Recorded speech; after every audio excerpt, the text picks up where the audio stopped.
Yeah? Yeah?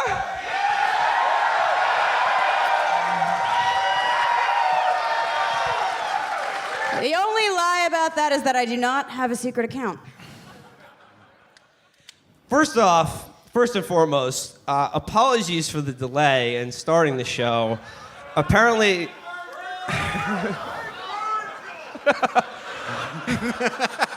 Okay. The rumor is that there was some selfish prick vaping downstairs, and it set off the extraordinarily sensitive vape detecting system here. Believe me, it's probably like one of our biggest shows in terms of the crowd, but probably our biggest show ever, certainly in terms of the context for what we're here to talk about.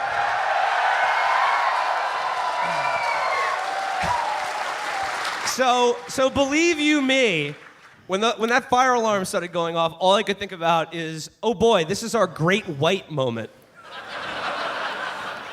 And I was just thinking, a Monday, the headlines being, Bernie loses Iowa by 700 votes.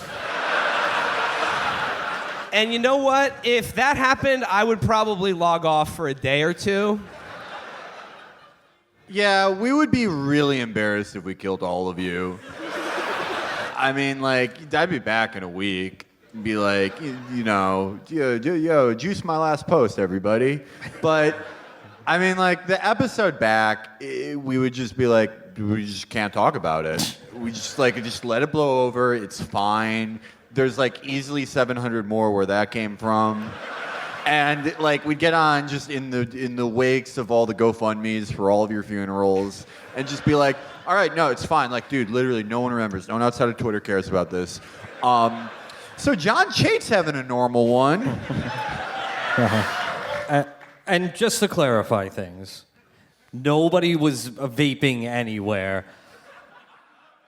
But if they were, they had the right to. They have the right under federal law to vape. You have the right to vape. Yeah, those protests that you're seeing in France right now, it's about the same thing. It's a unified struggle. So, there's some energy in the room tonight. Yeah? So, Iowa City, Iowa. I heard from someone who speaks very highly of you. I heard that you guys canvass houses.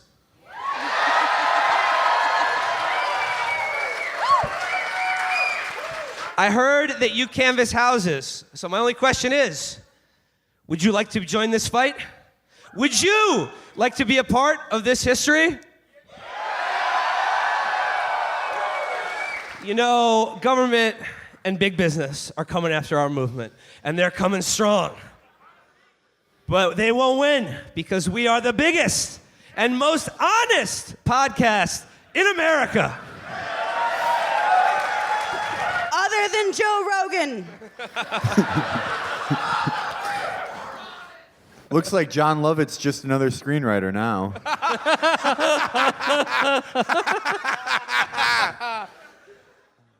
Iowa City, we would like to be a part of this history with you here tonight. And with, our boy on Monday. Yes. And, while we were down waiting to be evacuated due to certain people not having any self-control. To be fair, no one knew the rules. We didn't know the rules. We didn't know it wasn't allowed. We were all waiting with bated breath for the 8 o'clock CNN drop of the last Des Moines Register poll of Iowa, which my man Virgil pointed out is the most accurate poll leading up to predictive poll of the Iowa caucus. Of the last three, competitive Democratic caucuses, the Des Moines Register poll nailed all three. They had Hillary edging out Bernie last time around. They had Obama surging in the last week to beat Hillary and Edwards in 2008. And they nailed the top four in 2004, Kerry, then Edwards, then Dean, then Gephardt. And at the last minute, CNN said, psych, we're not going to release it. We're not making this up. No, this just happened. This just happened downstairs. And the reasoning, Somebody Wait. vaped in the CNN green room. Which was okay. what they're claiming is that the Buttigieg campaign is complaining that one respondent said that Buttigieg was not on their questionnaire of possible respondents, and that they at a second turn they mispronounced his name. And so, sorry, you don't get the poll, guys. Sorry. However, we have reason to be skeptical of that excuse for not releasing the results. Could there be, I don't know, some other reason they decided to cancel the big CNN TV event touting the most accurate poll leading up to the Iowa caucus, the last one before votes are cast? I don't know. What do you think? I mean, I'm absolutely positive that it showed, if this was a poll that showed Bernie stumbling, that they would have the same reticence due to the complaints of a single campaign. Yeah. It's like, I'm sorry, if Pete Buttigieg says, no, don't release the poll, what is he gonna do? No. Kill your dog? Well, yeah, but just get another fucking dog. If Bernie was in third or worse, this phone would fucking autoplay on your phone. Yeah, but there was a guy who was on in the lead up hype show before they canceled it, who had seen it and seemed to imply that it had Bernie up significantly.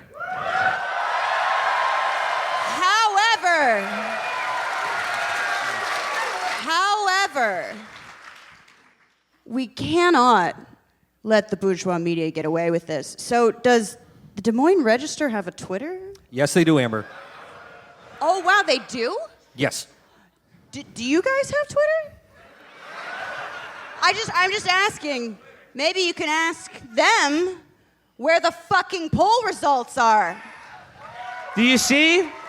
Do you see what they're trying to do to our movement? What big business, the government, and Bubby Kennedy are trying to do to our movement here in Iowa? They're trying to sow division among our ranks when what we need right now is solidarity.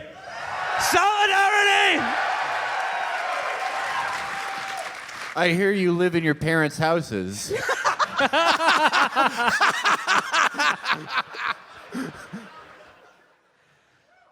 Iowa City, we need solidarity right now. But like I said, so this is like our USO tour. And that Felix will be wearing a very skin-tight white dress by the end of it. It'll end exactly like the Full Metal Jacket scene. Apocalypse Now. Apocalypse Now. The same movie, it just has a different title in France. So, you guys are gonna. I know a lot of you have been canvassing. A lot of you are gonna get the opportunity to vote on Monday. So, here's this is my sort of general Patton pep talk for you guys here.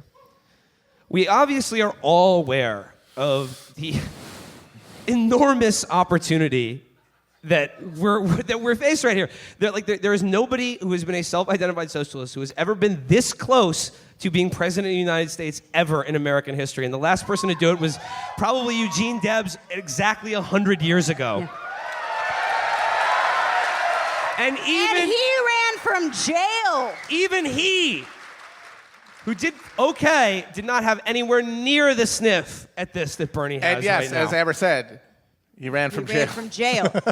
And we need to remember and be realistic that, this is a small window, but it's the biggest small window this country has ever fucking had. We know what this opportunity represents. I know you probably have all experienced the joy and excitement of working together towards this goal because you know how important things like Medicare for all, student debt relief, fucking go down the list. Every fucking thing that is awful and bad about this country, you know what it takes to change it, and you know who represents the changes that need to happen. That joy, that feeling of collective productivity or doing something together for the greater common good, that's good. But it's not as good a motivator when you're really going to war as spite. Let the hate feed you. Spite is a great motivator. So allow me to pitch you this scenario. Should everything go according to plan on Monday, you will have the opportunity to drive a stake through the fucking heart of every single one of the most insufferable cowards and assholes in the world.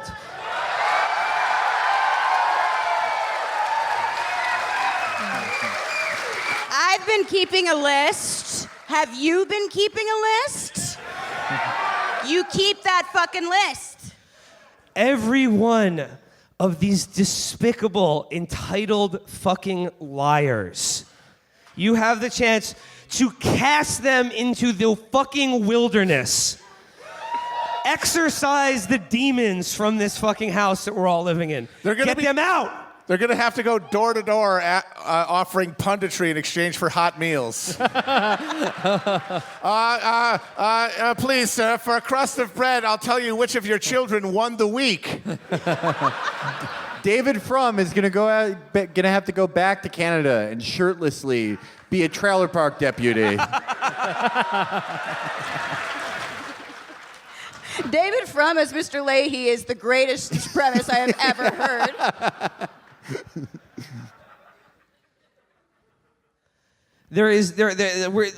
What's so clarifying about this moment is that what it offers us is such a clear dividing line between people who are on your side and people you, if things go as planned, if you guys carry us across that finish line, the dividing line between people who are on your side and people who we will hopefully never have to fucking listen to ever again. Well, except when we want to hear it.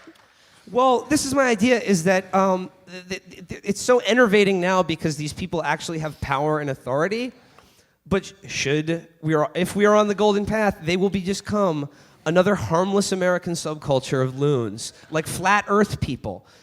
Yes, they will be less cool furries. I just got yiffed by Jonathan Chait. So yeah, everyone. So we're here. This is our USO tour. We're going to battle. There's a lot of you that have been canvassing. A lot of you come from out of state. We've told that. You're from out of state. Let's hear it. Yeah, who came here from out of state? Wait. Okay, well. Did anyone come here from Indiana? All right, there's at least a few. Okay, how many people here are actually from Iowa and can vote on Monday? There we go. Okay. Get him. Now, here are 17 reasons why you should cast your caucus vote for Bernie Sanders. Hold on. Before we got any Illinoisans here who are experienced? Yeah. All right, yeah, all you Iowans, stay close to them. They know how to do election fraud. Buddy system. More In the like game, Illinoising. Yes. So, our soldiers, our loyal soldiers from out of state, you have brought us this far, but to the Iowans in the crowd tonight, you must carry us to the promised land. You must get us across that finish line. The whole world is counting on you. I just have one quick one. Is anyone here from out of the country?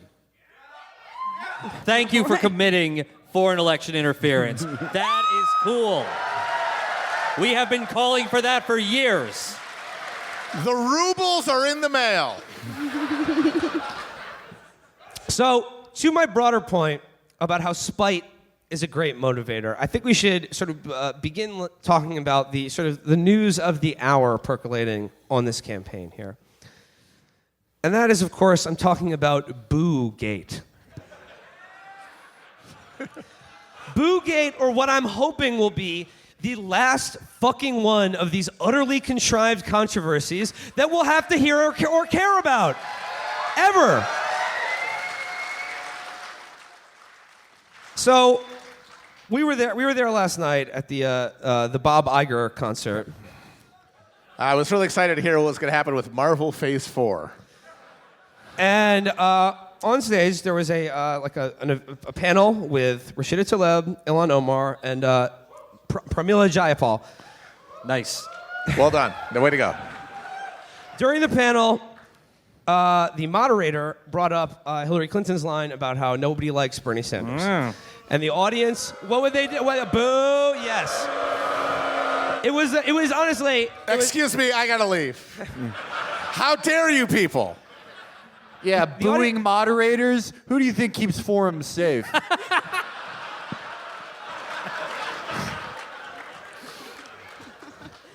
You guys actually booed far more powerfully than it was like the boo last time. Was like the boo. Yeah, it was, boo. Honestly, it was a quaint It booing. was a quaint, polite. It was an Iowa nice boo. Yeah. Yeah, that was the boo you made if you didn't like the Train movie that they showed in theaters in 1910. Yeah. Probably at this theater. I didn't even get run over. This is bullshit. So, the audience, there's a smattering of boos at the invocation of Hillary Clinton's name, and the moderator says, "Oh no, let's be polite here."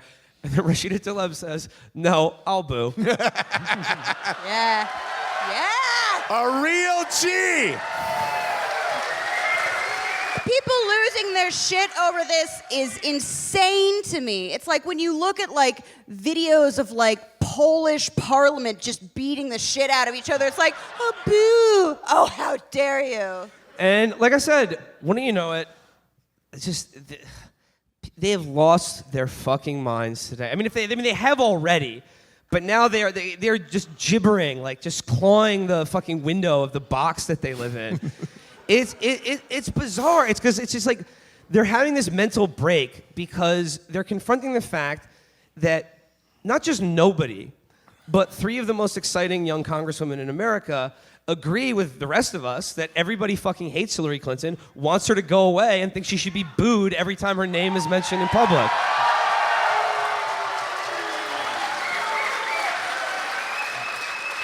Just for a second, imagine having that kind of confidence. Imagine not walking into a bodega or whatever it is you people have here, barn. Come and go, baby. And not Cheap heat. Come on. and like, dropping a nickel and when you're trying to like buy, cigarettes or whatever and not being like, "Oh my God, everyone here hates me." Or not being like, "Is my coat too loud when it moves?"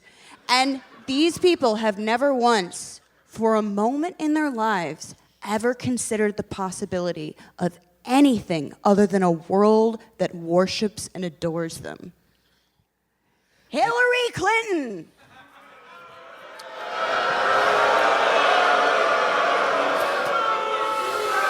What must that be like? Rosa, what was the thing you said, like the comment that you said that like really clarified to me about everyone who voted for her? Oh, yeah. So in the midst of this, I guess we're going on the multi-day freak out about Boogate. I saw, a rando online, one of the deranged, 8%ers who are anti-Bernie people.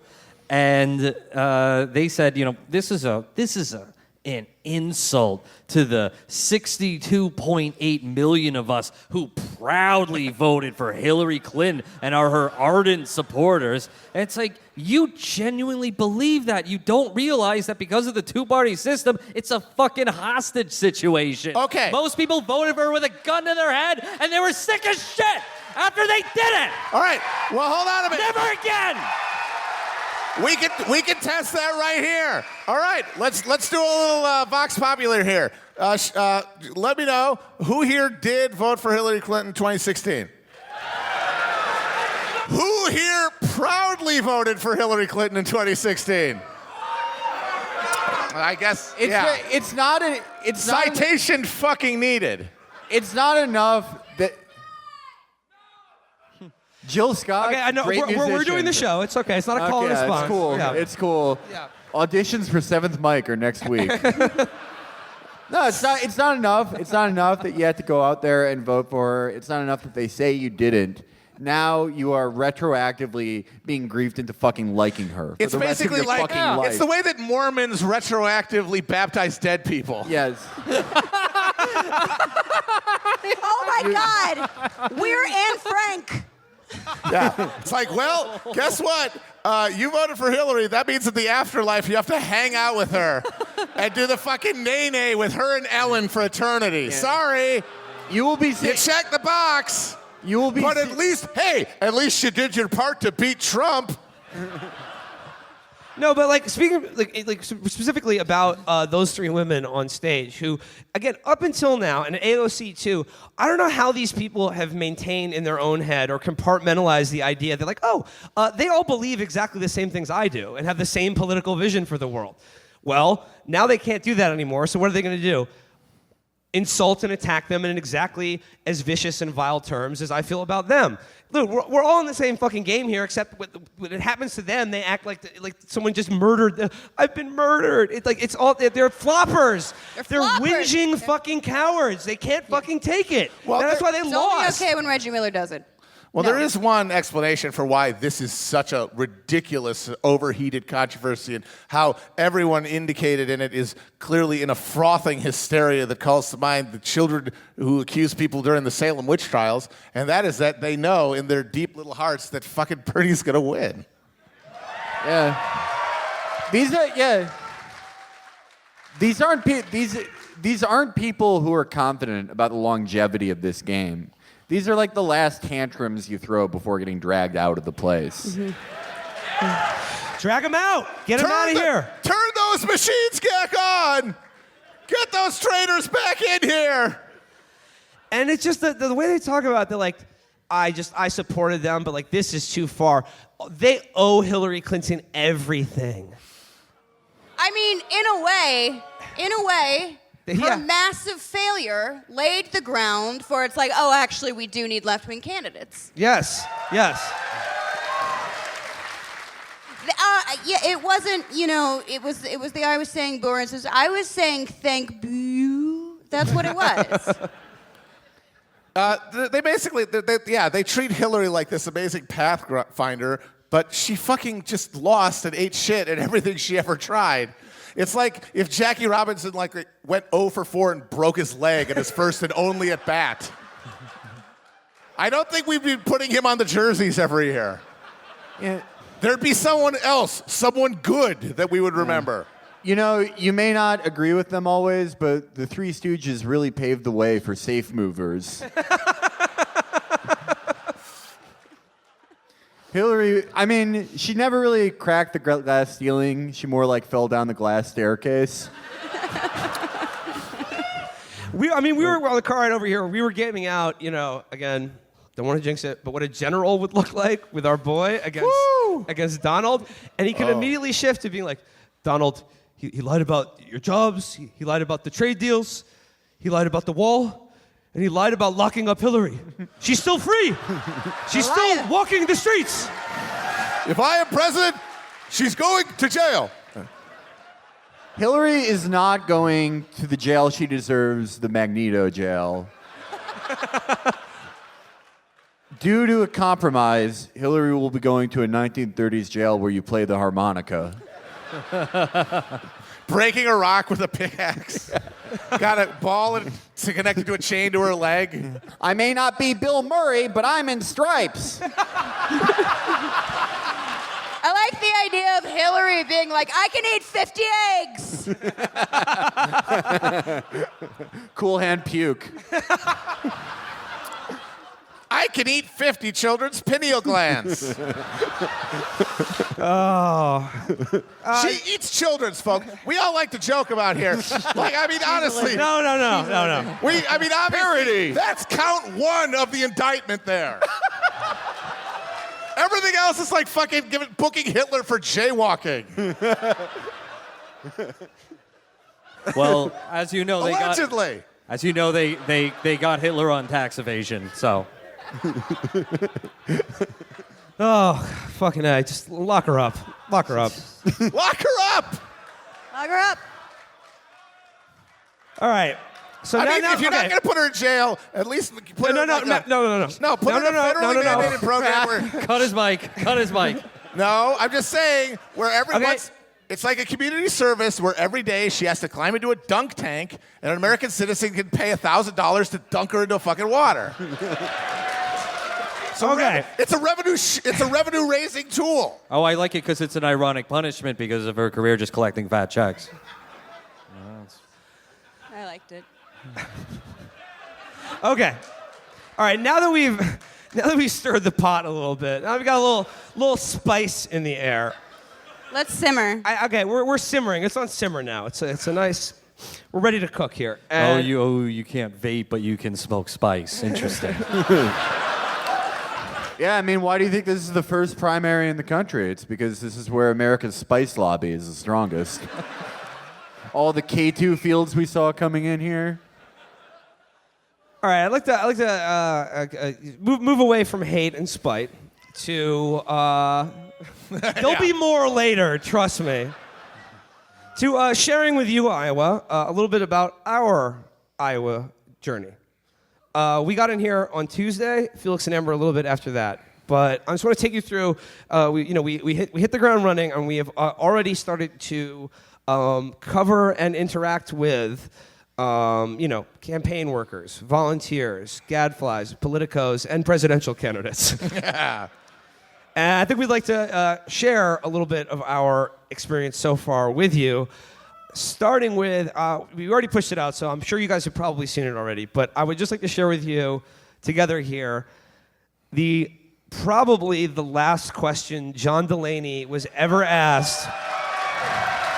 I mean, and also keep in mind, this guy has been running for president for over 2 years and self-funding all of it. And he's not even a billionaire. I mean, he's rich as shit, but this is not like Bloomberg where just his interest can pay for like $150 million. He's been doing this. No, he's taking a fucking hit here to his net worth. He's taking a fucking haircut to do this. Okay, settle an argument for us. Should we get a Peloton for our office? Do you have an opinion on this new workout device?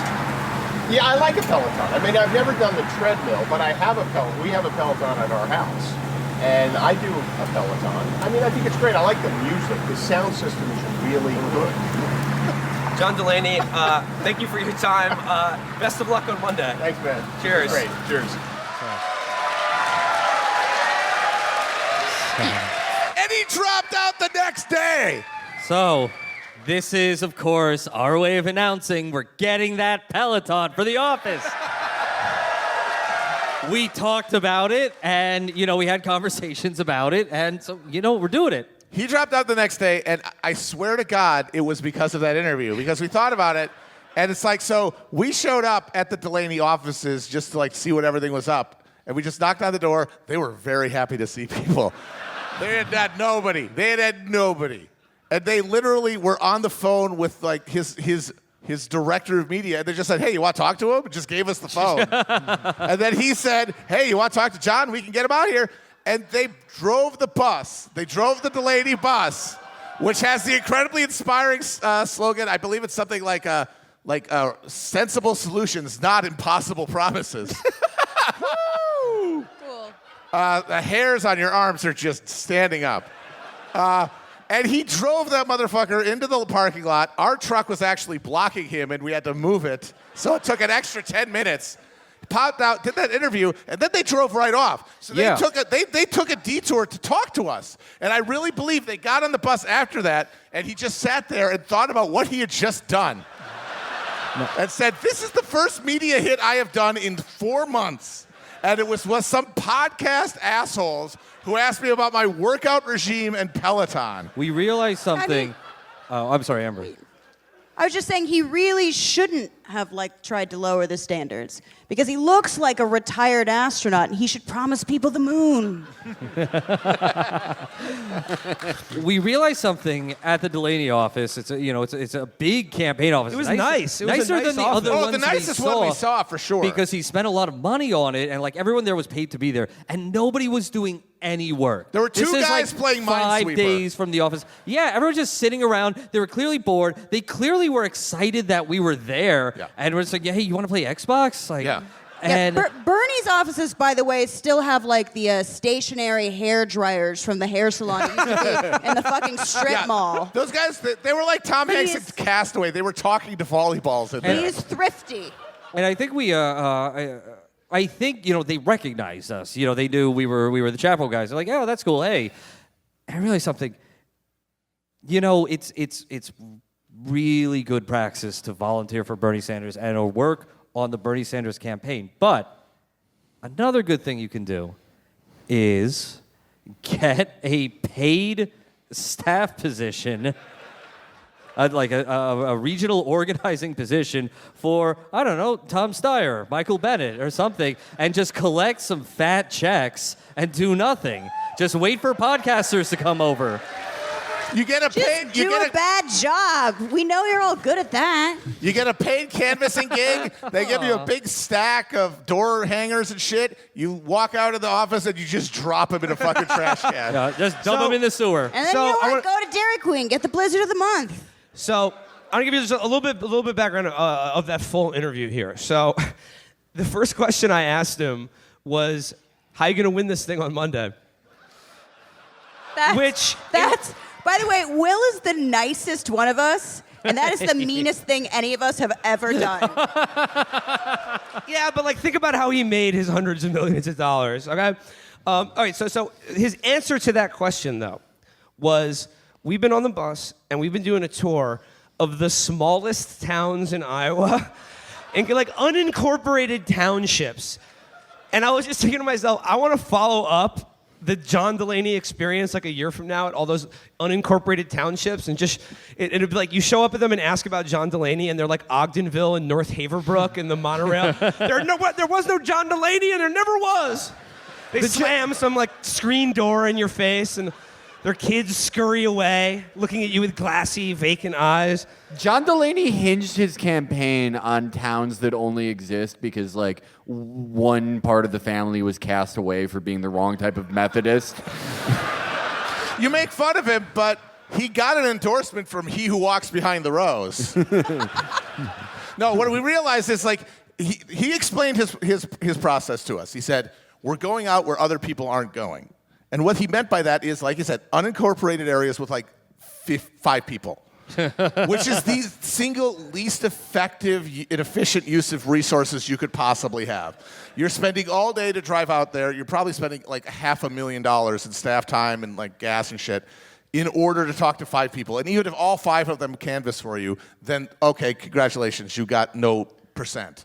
But I realized that his real role in doing this is real. That was just what he told us. The real strategy, the deep game that he was doing was he was looking for that one kid from the Twilight Zone episode who could wish people into the cornfield. Because if he got that kid's endorsement, it's over. He shows up at caucus and says, it's John Delaney. And everyone else says, what? And then he closes his eyes and their mouths disappear. And then on CNN that night, they go, we have news out of Iowa, shocking news out of Iowa, as John Delaney has swept the Iowa caucus because of one good boy, one very smart boy, who we all love very much. And it's good that he did that. You know, I was a little worried they wouldn't get that reference, but I'm glad everyone saw the Twilight Zone movie. Yeah. It's good. Our average listener was born in 1952. Now, the other thing with Delaney is that, you know, this is not my first encounter with John. Yes? I had a chance to shout a question at him during the Iowa State Fair. And I asked him, and like, here's the thing is, you know, he was covered up because it's cold out. So it was hiding the truth about him, which is that if he were elected, he would be the swollest president By we've far. ever had. There's no competition. Because what do you got? You got Teddy Roosevelt. Teddy It's like, is the only you're one, just yeah. a fat guy. Shut up. Well, I mean, I vouch for Teddy. He's like baseball He was just a fat. barrel. He was shaped like a barrel. Yeah. Kind of into So, that.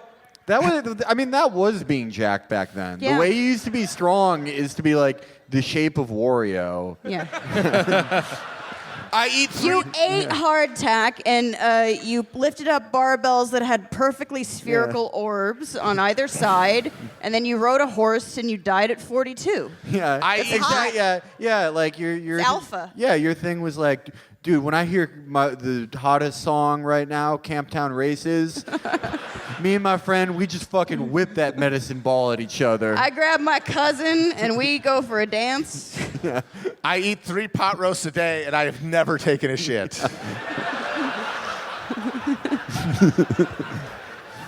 Some call this the golden age of colon cancer. So, I said, like, you know, I got a chance to ask you a question at the Iowa State Fair. Do you remember what it was? And he absolutely did. And he even remembered his response to me.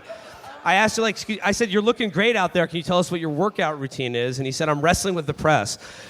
So in this one... You know what? Good for him. It was a pretty witty Good for answer. him.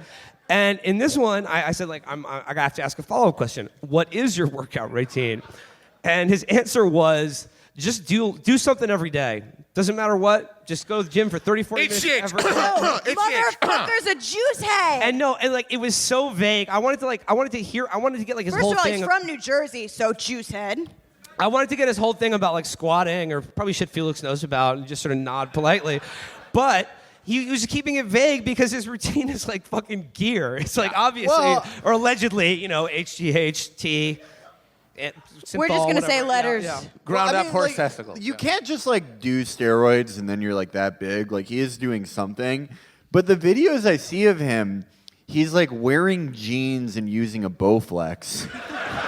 So like, I think it's like a combination of alleged chemical help, not accusing him of anything, saying that he clearly has the money to spend on Muscle Farm products, very expensive.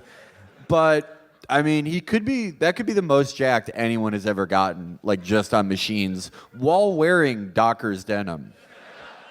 It's a very puzzling routine. Okay. John Delaney was not the only weirdo presidential candidate that we got to interact with. This next one, nobody has seen, including Amber and Felix. But Matt, Virgil, and myself got a chance to do a 5-minute phone interview with Tom Steyer.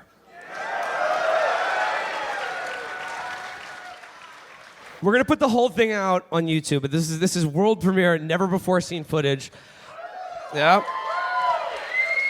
World premiere, never before seen footage. This is a clip that is the end of our phone interview. This is the last question I asked him and his answer. Okay, Tom. Last question. This one's a bit of a wild card, but we've I'm holding onto my seat, Will. we've been following all the debates. We've watched all the debates. And what I've noticed about you, what sets you apart from all the other male candidates, is that you've been rocking a tartan tie at every one of the debates. And I was wondering, it's a bold choice. I thought it was very sharp. Could you talk about the tartan ties and where that comes from, your whole look? You know, Will, I get up in the morning. I have been going to work for a long time in a red tartan tie. And the reason is I just want to get up in the morning with something cheerful and aggressive so I can go about my business in a cheerful way thinking this is going to be fun today and we're going to be on our front foot and we're going to get some fun stuff done.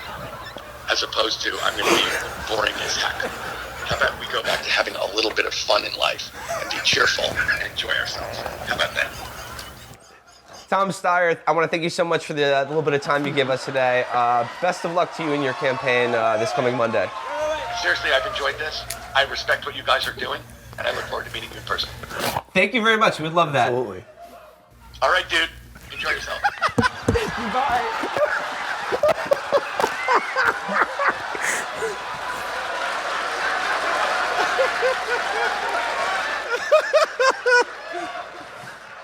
Sorry for party rocking, dude. You saw I was trying to like swallow my laughter, and it's like when he said I put on the tartan tie because when I go to work every morning I just want something fun and a little exciting. I was swallowing my laughter, but when he said "all right, dude," like he heard me laugh, and I had to get up and hit my face directly into the hotel bed to just scream. And that's when it occurred to me, like a diamond bullet. Tom Steyer is Michael Scott with $2 billion.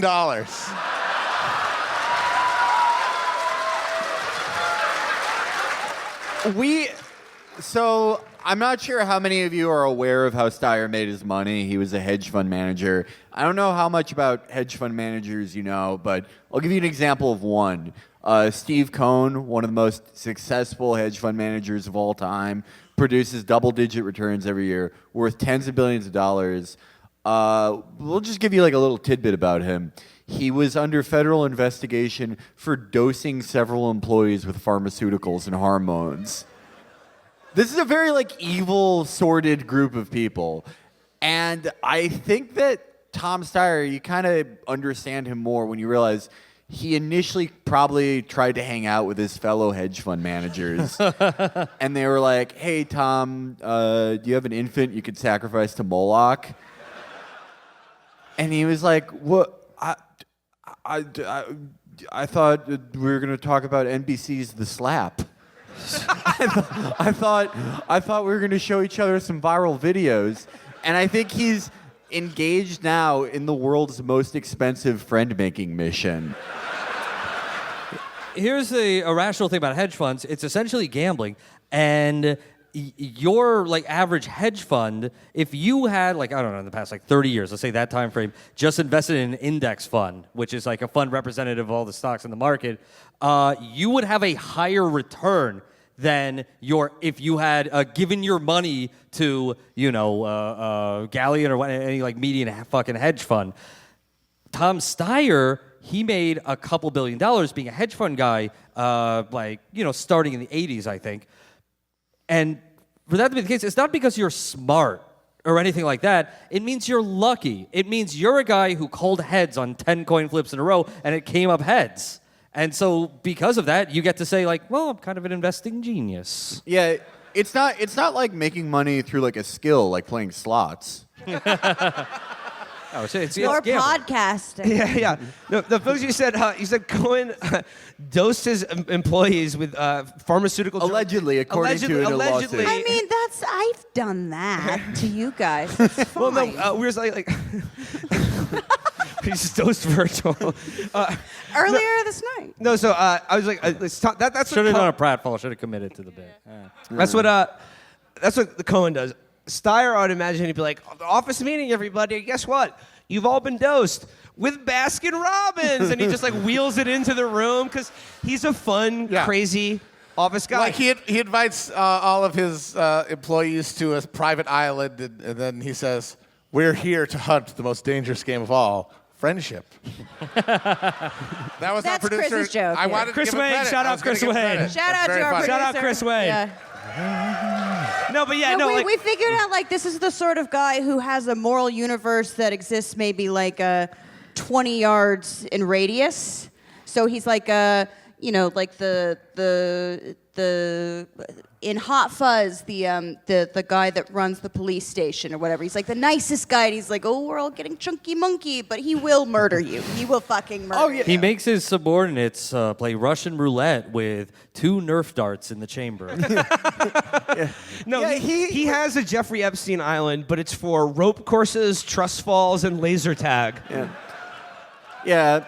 He's like, that's what I like. Like in business, just fucking killer. Like just like, hey, this is like a zero-sum game. Like I have to just make as much money as possible. I have to not blink when the other guy does. Like I'm sorry that like there are private prisons, but I will make money off of them.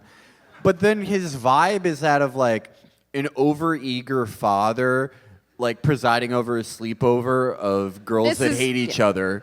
So he stole from Chris, but he stole from me because he's never been to a girl's sleepover. Here's a delightful thing that happened to me just earlier. You saw what it's like today. You're all out canvassing for Bernie, and and then there's like online people are arguing about Hillary Clinton booing and all that crap, and like that's what everyone is screaming about right now. It's 2 days for the Iowa caucus, and I'm just scrolling through, and I see Tom Steyer did a thread about Black History Month. Thank God. Guess what? Everyone was begging for that. I'm like, thanks, Tom. That's nice of you. I would love to I love the idea of just like you're leaving like the Warren press pool, just all these fucking PMC snakes who fucking hate each other, stabbing each other in the back to different members of the press. Just the most transactional, shitty people, and you bump into Tom Steyer, and he's like, "Hey, want to know some facts about George Washington Carver?" And you're like, "Yeah, I do actually." Tom Steyer, Michael Scott with $2 billion. Tom Steyer on Black History Month. The whiteboard. The time for justice is now. MLK Tom Steyer. All right. We're gonna break for an intermission. We have another little short film for you during the break. 15, 20 minutes, I guess. We'll be back in the second act to talk about the Biden event we went to. Also, feel free to ask Des Moines Register what happened. Yeah, what's up? I'd like to see the Just results ask of that them, poll. Because we're all interested. It would No. seem It's a relevant. historic No, thing. that URL is twitter.com Okay. /DM register. Wait, once more before we go. Iowa, is this shit for fucking real this weekend? We're not there yet. Let's keep fucking going. Woo. Iowa City, I gotta be honest with you. The energy in this room tonight is fucking crackling, man. Like, you guys...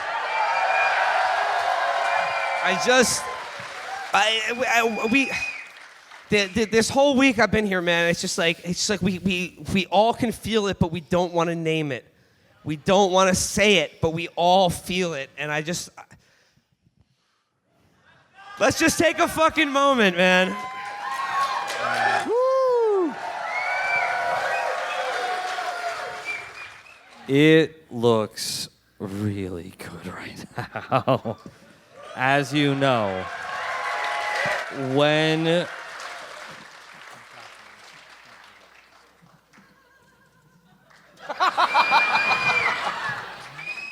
God damn it. bad at this. we came in town on Tuesday night, we were told by the Bernie campaign there were 1,000 people who came from out of state to canvass in the last week to elect Bernie in Iowa.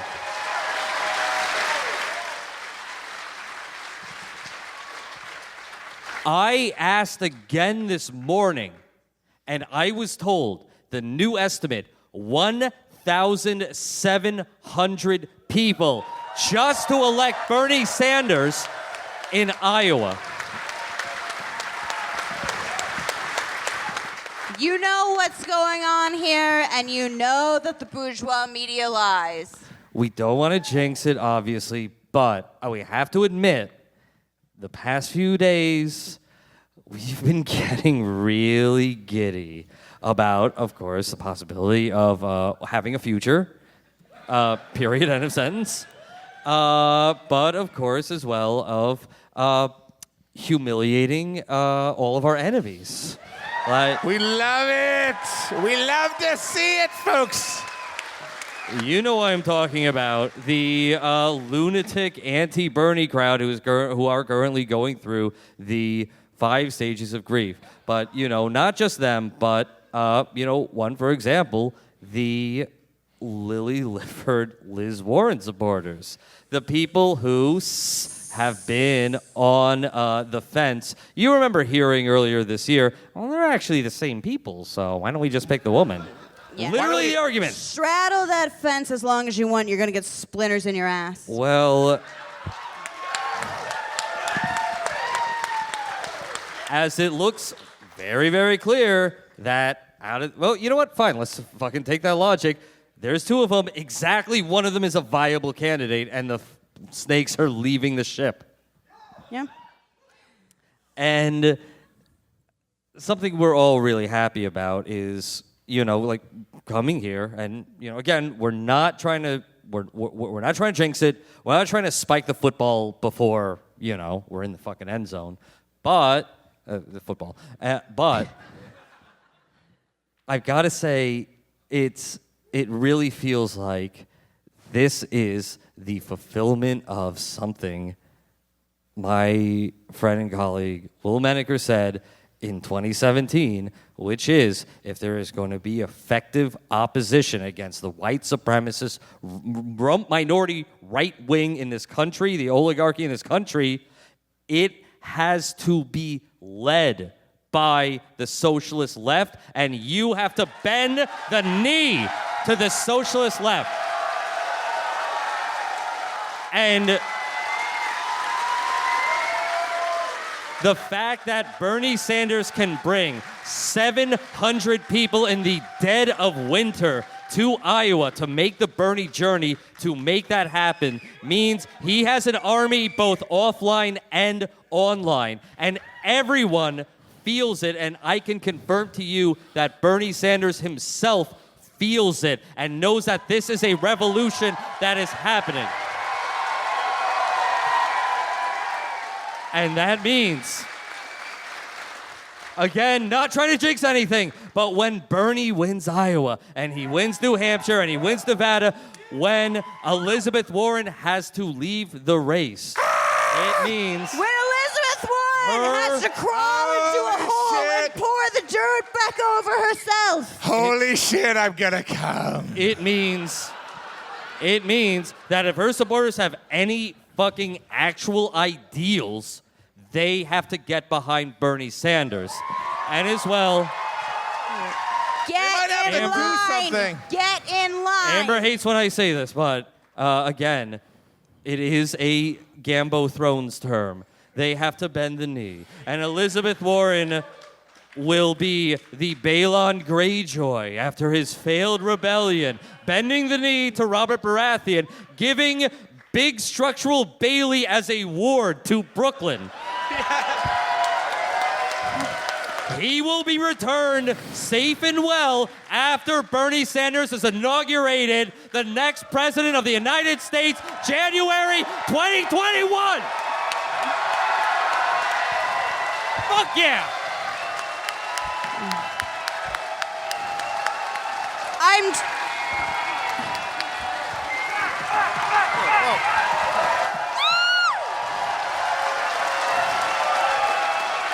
cheering, but I don't understand that reference because I lost my virginity before college.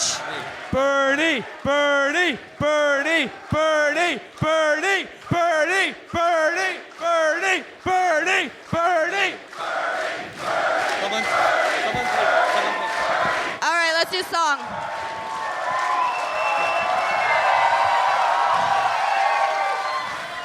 Okay.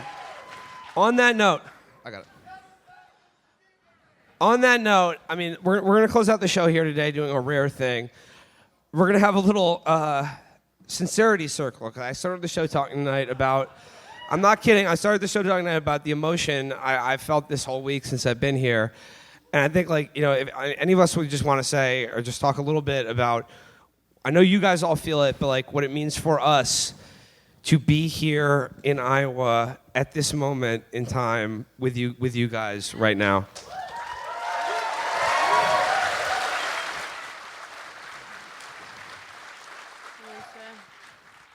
Matt? What? Oh, fuck. Okay. Oh, I was going to go last. God He damn it. literally wants to close. All right, okay, yeah. He's like, whatever. Okay, sorry. I have a beard and I'm male, so I'm a diva, and I'm going to pretend like I'm not, but I want to close the All right, show. fine. I'll go. Thank you. All right, No, fine, I'm sorry. I want to close the show, Fine, I'll go but then. I'm the largest white man, so I can pretend like I'm not a diva. All right, I'll go then. Fine, fuck off. No, I got it. No, I got it. I'm going to do it. I'll go.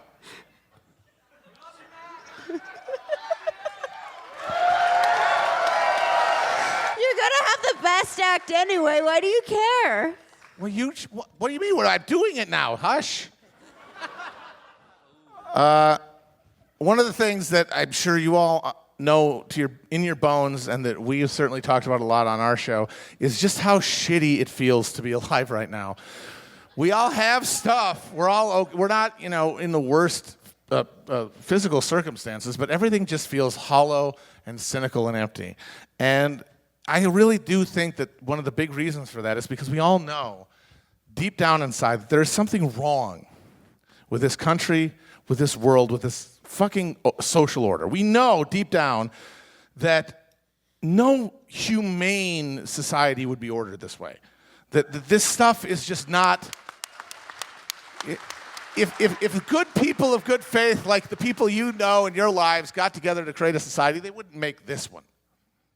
But that knowledge sits right next to the messages we get every fucking day from our parents, from our fucking bosses, from the media, that this devil's bargain that we've struck, where you get creature comforts and you get convenience in exchange for precarity and alienation and fucking despair and the steady erosion of the fucking living environment that we need to survive, is some sort of choice that we all made.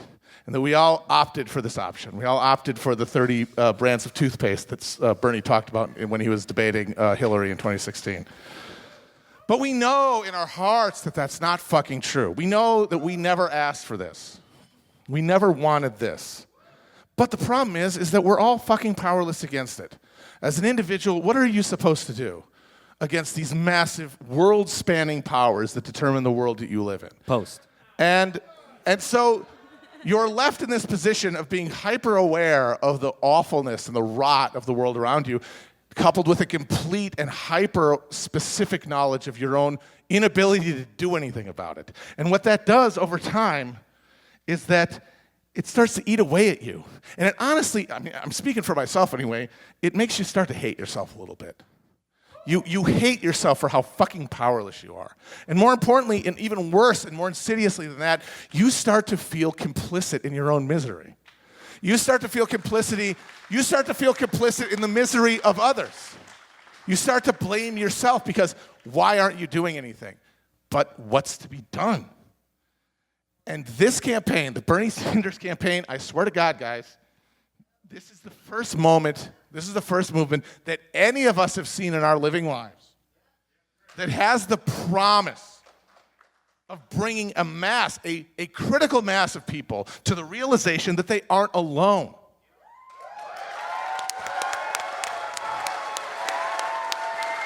That there's such a thing as that there is a common dream of a more humane world that we can fucking make. But it's because, yes, none of us by ourselves can do anything. That's what they tell you every day to keep you where you are. But what the Bernie campaign can tell you, what the Bernie campaign is telling you, and what we're all telling ourselves, what we're all telling each other, what all you fucking canvassers are saying, what people are saying at dinner tables, what people are talking about, what people are saying more and more, they're saying it more and more, folks. So many people are saying it. So many people. Is that all of us together can do anything.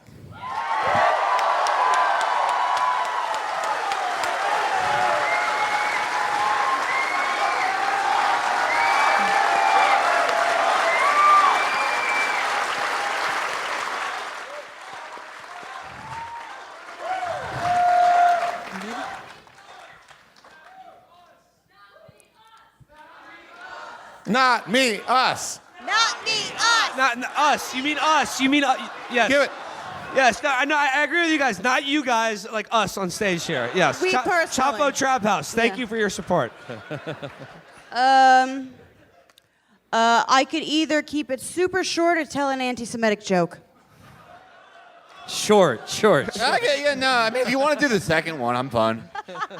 Let's do a round of applause. Just do what I do. And Super short. Anti-Semitic joke. Oh, Yeah, no, go for it. I'm sorry. I'm a sucker. Amber, just do what I do and just whisper your anti-Semitic jokes to Felix. Just launder them through Felix. Whatever. Just show up outside my window yelling them.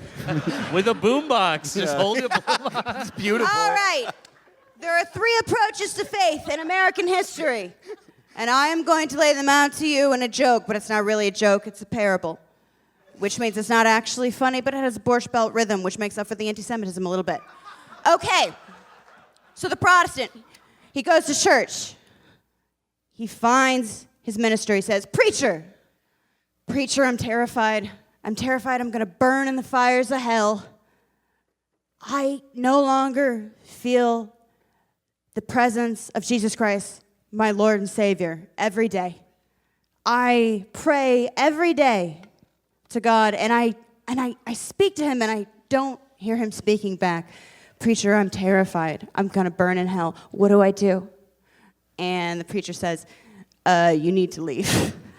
Because we have a whole thing going on here, and you should probably not infect us with your skepticism, so why don't you fuck off, pray every day, and come back when you speak to God and you hear him speaking back to you.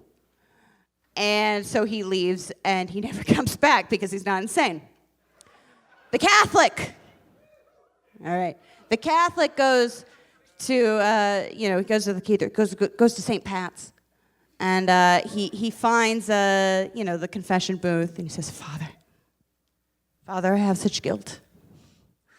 Father, I go to Mass every Sunday, and I hear the music, and I hear the sermon, and I take communion, and I look at the stained glass windows, and I used to feel something, but now I feel nothing, and I don't know. I used to think I was maybe a part of a bigger thing, and I don't feel it right now. Father, like, I'm so worried I'm a bad Catholic because I've lost my faith. What do I do? And the priest says, shit, yeah, I know what you mean.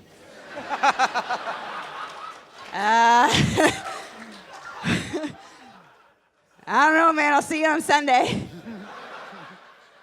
The Jew who gets to close the act because they are such divas. The Jew goes to synagogue and he finds the rabbi. And let's be honest, he's a bit hysterical. And he finds him and he says, Rabbi, I'm having a crisis. What do? I don't know who to speak to. I don't know where to go. I don't know what to do because I look back on my life and I see my family. I've built this beautiful family. I'm so proud of my children. They're so good. They're so hardworking. They're so thoughtful. They're so kind. I look at my career and I'm so proud of myself because I built it from nothing and I made enough to be able to take care of my parents and they're proud of me and I'm proud of my children. I feel like I'm part of a trajectory. And my wife, oh my God, 30 years of a beautiful marriage. And let me tell you, it hasn't always been easy. But still, I realized a couple months ago that I'm gonna die. And I'm horrified by that because when I was young, I thought, well, that means I will go to meet Hashem and blah, blah, blah, blah, blah, blah, blah. But then I was like, oh, wait, that's stupid. That's really dumb. I tried to think about that, and it doesn't make any sense. So I became a scholar, and I thought really hard, and I studied the Torah, and I studied the Talmud, and I'm like, I'm going to figure out a way to get back to being the person I was when I could believe that I was a part of a bigger thing. And I can't do it. Rabbi, I've lost my faith. What do I do? And the rabbi goes, you believed in God? As an adult? What is wrong with you? Why are you bothering me I'll see you on the high holidays. Fuck off, I'm busy. So basically, long story short, the Jew keeps going. For the high holidays, for every bar and bat mitzvah, for every wedding, for every funeral, every event. And at the end of his life, he doesn't know, but he hopes, maybe. And that's the three approaches to faith in America. They're formed by these three things. There's the Protestant version, which is insane, which is like, we're going to build an institution out of faith, which is like building a house out of fire. It's insane. It's really stupid. And it's unstable. And then there's the Catholic thing where it's like, oh, we're building a greenhouse. We're building a beautiful place where we can foster the faith. And, there's stained glass windows and there's music and there's a whole homily and all the bullshit. And that is more stable than the Protestantism, but it's a little insular. And we all know what happens when we leave them to themselves. And then there's the Jewish approach, which is like, look, the faith thing, we don't really have time for that. We do have to reproduce an institution. And that's the thing. And to accidentally mix metaphors here, what we are trying to do is build an institution. And unfortunately, that means you're not always going to be confident in what you're doing all the time. In fact, some days you're going to be like, I don't know why I'm doing this at all. Mm-hmm. But you fucking do it anyway. Because triumphalism is a psychosis. Believing like, yes, we're going to win. I've been a socialist for like 15 years, and people are like, yeah, we're going to win. I'm like, look, I've never won. So calm down. But pessimism is childish, and it's fucking lazy. Because there's no fucking excuse. Even if you believe you're going to lose, you do it fucking anyway, you lazy fuck. You show up every day. And that is something called orthopraxis. And not praxis in the praxis Twitter way, but it's a theological term where it's like, I don't believe anything, but I'm just going to keep going in case I'm wrong. And that's what we're doing right now. You just keep going. We're building a temple, and it's going to take 300 years to build, and you're only going to live to be 45, and you're never going to see it finish. It doesn't matter. It didn't start with you. It won't end with you. You just do it, and you just hope that your part of it is important. And that has to be enough. That has to be enough. And that is enough.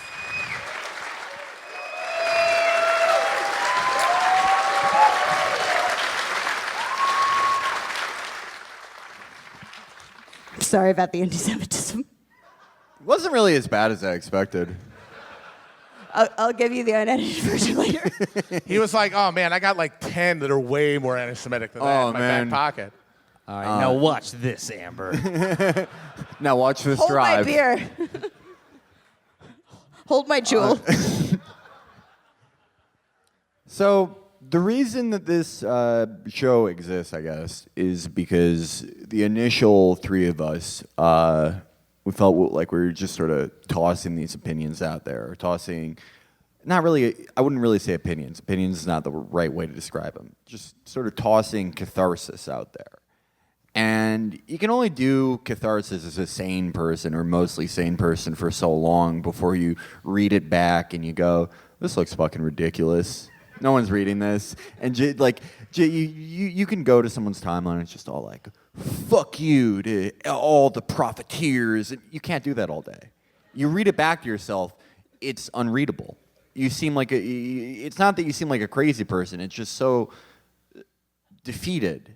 And I think along the way, independently, all three of us, me, Matt, and Will, in the beginning, before we knew each other, we found it was actually more cathartic and more... I'm sorry. I saw You something. can pick it up. You can He's pick doing it up. catharsis. He's doing No, catharsis.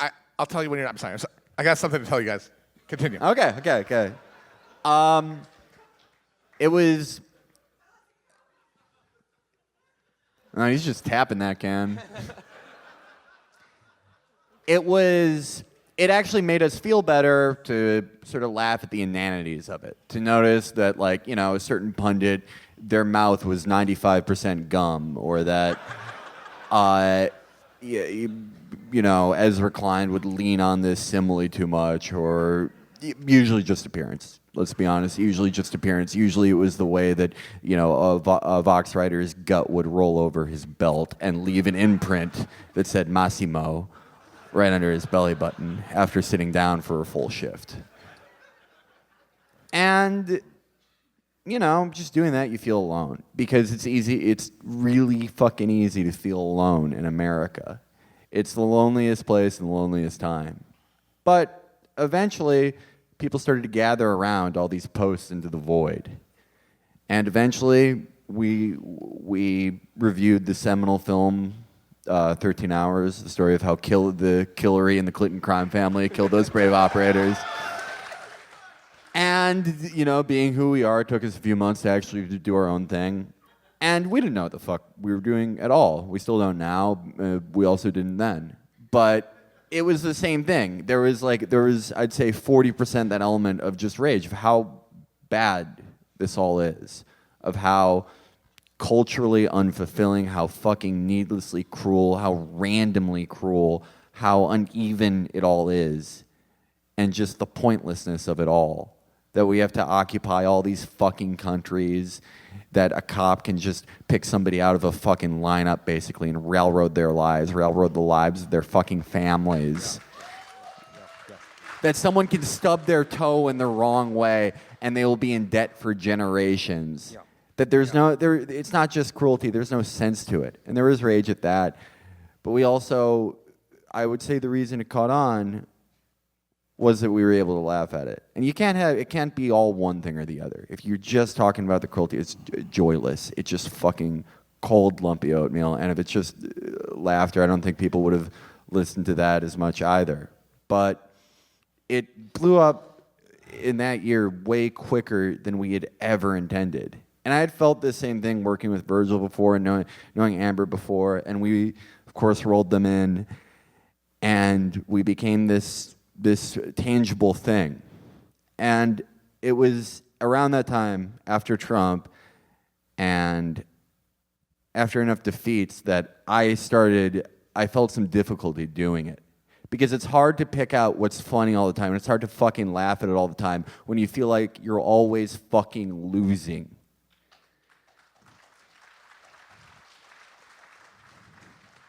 It's hard to just fucking chuckle along with it and get into the rhythm of it when it's just defeat after fucking defeat. And the only thing you can grasp onto is maybe you can lose to the center-left party next time.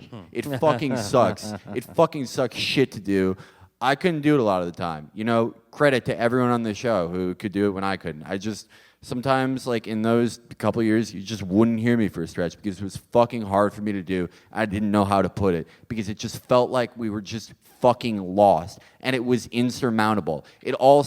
At your worst, it feels fucking insurmountable. You feel like you were staring up at a skyscraper. You're seeing all the countries we occupy. You're seeing all the fucking trillions of dollars aligned against you, against everyone you know, everyone who just hits a patch of bad luck in their life. And it seems impossible. What's the point? How can I even fucking laugh at this? And I was able to sort of roll out of that, not necessarily get totally more optimistic all of a sudden. I still thought, mid last year, I still thought Biden was going to win. But I realized it was not, it wasn't, the thing I was afraid of was not, it's not the idea that this is all impossible to defeat, that we lose all the time, that we've always lost, so we will always lose. It's the idea that we'll feel something different. Because all that stuff I just mentioned, it's not scary to me or to you because it's all we've ever fucking seen. What's scary is the idea that this could end, and it could end in 2 fucking days.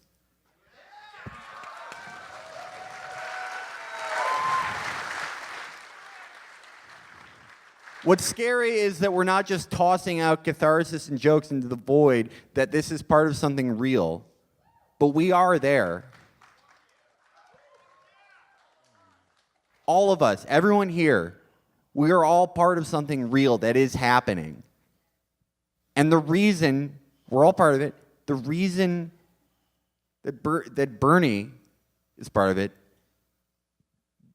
is because no one else in my fucking lifetime has been able to point out everything that I just mentioned and said, not just say, why is it here, but no, I can end it. We will end it.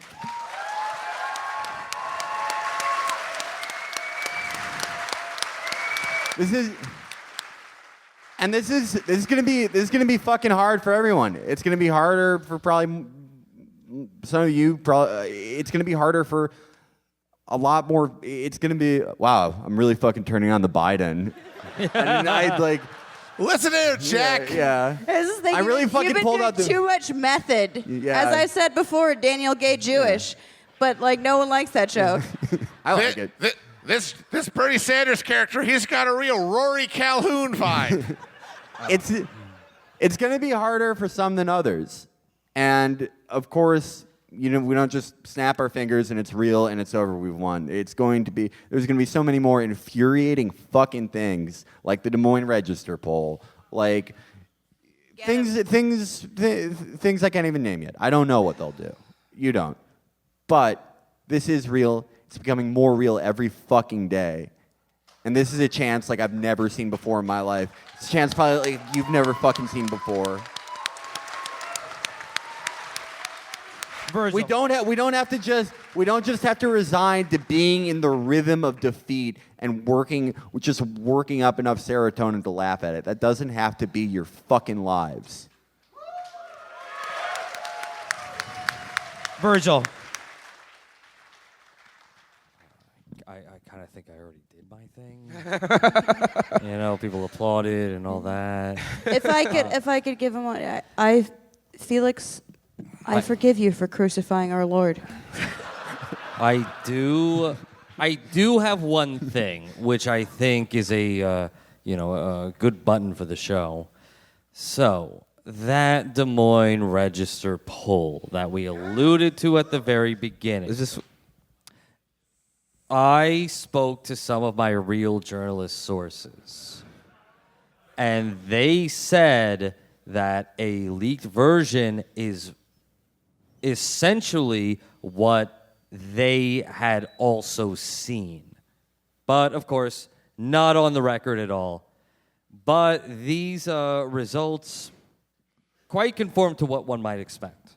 So I will read this. This is why I dropped my phone earlier. Okay. Yeah, All right.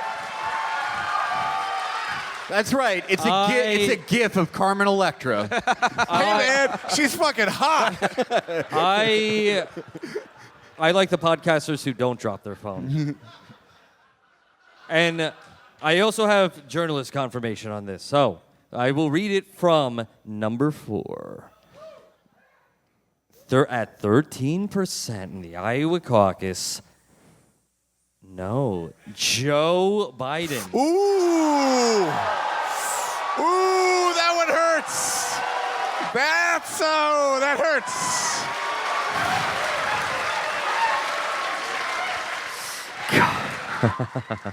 Coming in at number 3, 16%, just above the threshold for delegates, Pete Buttigieg. Pete Buttigieg can have a little delegate as a treat.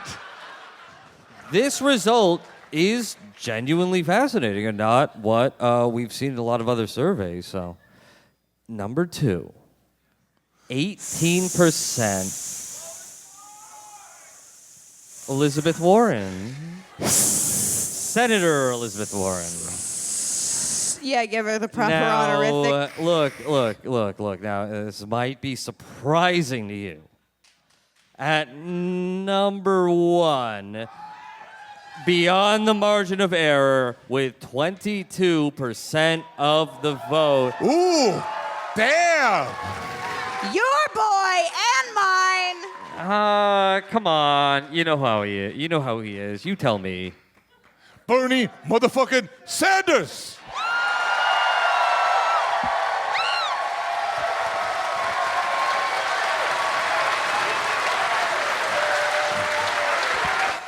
Wait a minute.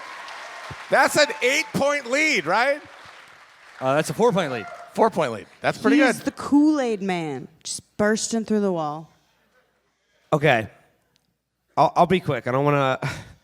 I'll be quick. I don't want to. Well, let's just keep that in mind here. But it's not real yet. It's not We got to real. make it real. You guys, you've got to carry us across that finish line. You got to bring us to the promised land. Because we're lazy. Yeah. And incompetent. We can't do it for you.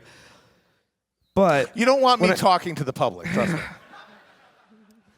when I started out talking about the emotion that I've been feeling here being in this week, which is, included doing things like looking out my window or brushing my teeth and then just starting to cry when I think about what's actually happening or what could happen here and just being here or as part of this, I really feel like no matter what happens in this on Monday or in this election, and thankfully, due to Alan Moore, I now have the philosophical and intellectual framework by which I can understand that anything that can happen already has happened billions of times before. But even if all free will is an illusion, we have no choice but to act as if it was not the case. We have no choice but to pretend or behave as if we do have a choice. You keep going. Even if you think you're going to going. lose. You keep going. I can't go on. I must go on.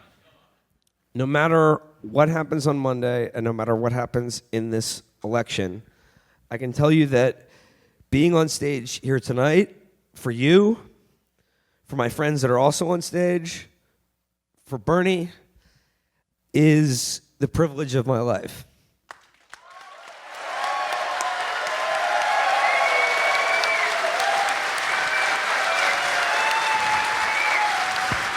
And we are gonna close. We're gonna close out the show tonight. You're going to help us. We are gonna close out the show tonight with this first time ever Chapo thing.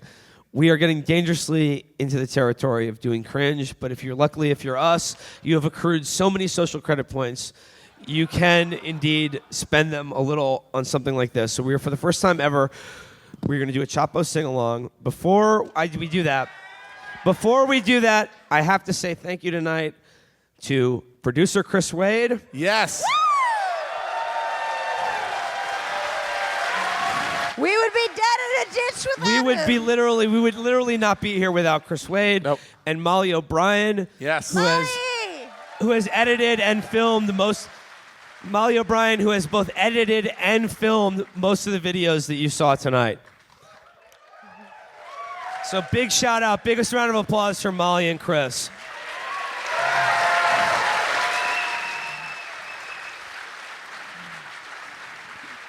One more thing. If you've done any work for the Bernie campaign, a big shout out for yourselves. Give yourselves a hand, everybody. We're going to close out tonight with the first ever Chapo sing-along.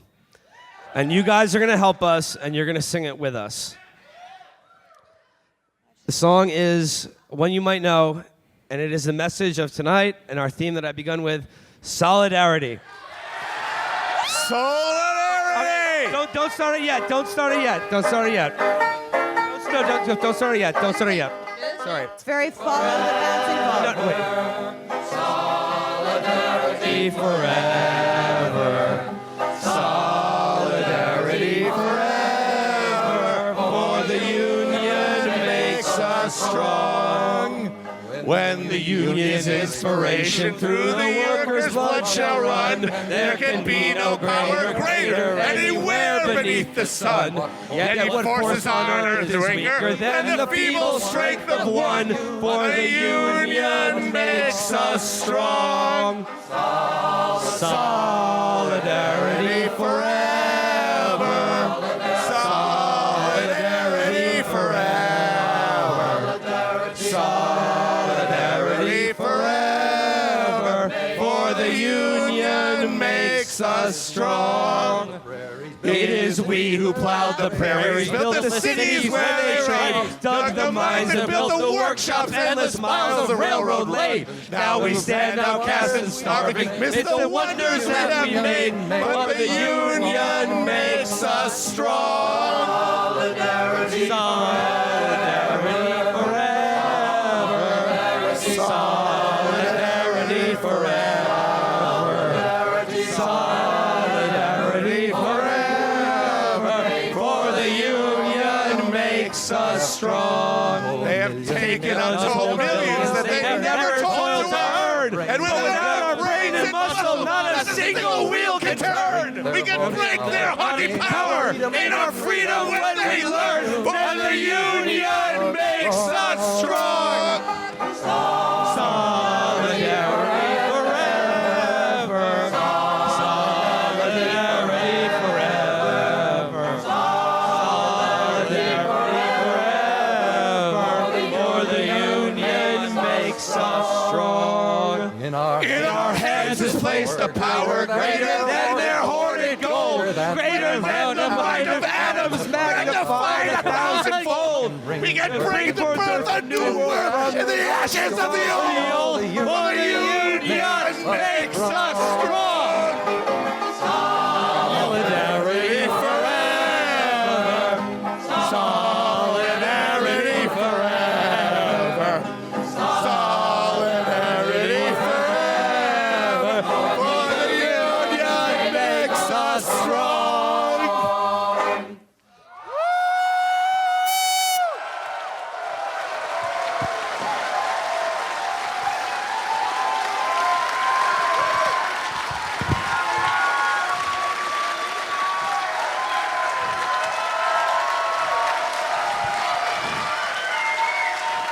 Thank you so much. This is the delight of a lifetime.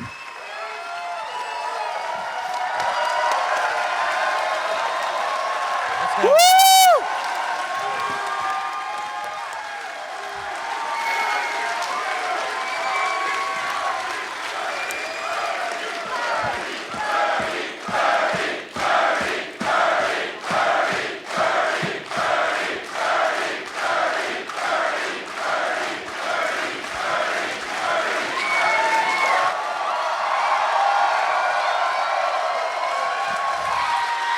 Ladies and gentlemen, Will Menaker. Iowa City. Iowa City, thank you so much. Let's do this on Monday. That song and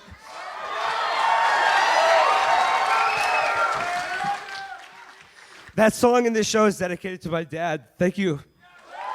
Thank you.